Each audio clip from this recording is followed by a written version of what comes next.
সহ অন্যান্য চাকরির পরীক্ষায় পারিভাষিক শব্দ থেকে বিশেষ করে যে সকল পারিভাষিক শব্দ আসে, আমি এখানে গুরুত্বপূর্ণ আমরা কয়েকটি পারিভাষিক শব্দ উল্লেখ করেছি।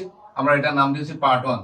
আরো কয়েকটি পারিভাষিক শব্দ আমরা পরবর্তী পার্ট 2 তে উল্লেখ করব। এখানে যে পারিভাষিক শব্দগুলো আমরা লিখছি এটা অনেকবার বিসিএস সহ প্রাইমারি সহ অনেক পরীক্ষায় এই পারিভাষিক শব্দগুলো এসেছে। তাছাড়াও যারা বিশেষ করে মাধ্যমিক এবং ইন্টারমিডিয়েট পরীক্ষা দেবে তাদের জন্য এই পারিভাষিক শব্দ থেকে প্রশ্ন হয়ে থাকে। আমরা আছে গুরুত্বপূর্ণ কয়েকটি পারিভাষিক শব্দ এখানে শেখার চেষ্টা করব। এখানে আছে অ্যাবরিজিনাল, এটা হচ্ছে আদিবাসী, অ্যানালজি উপমা, অ্যাফিডেভিট হলফনামা, বন্ড প্রতিজ্ঞাপত্র, ব্লকেড অবরোধ, খুবই গুরুত্বপূর্ণ এটা, ব্লকেড অবরোধ সাম্প্রতিক সময়ের জন্য,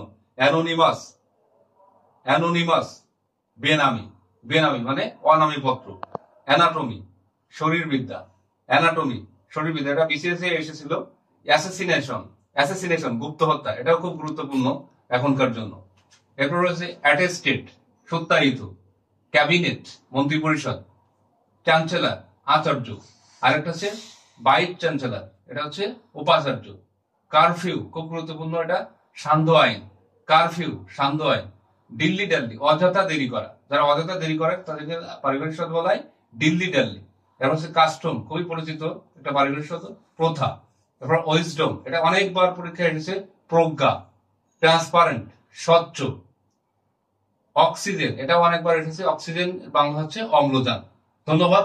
এরপরে পারিভাষিক শব্দ পার্ট 2 তে আপনারা দেখতে পাবেন। এর জন্য ফলো এবং লাইক দিয়ে আমাদের সাথে থাকুন।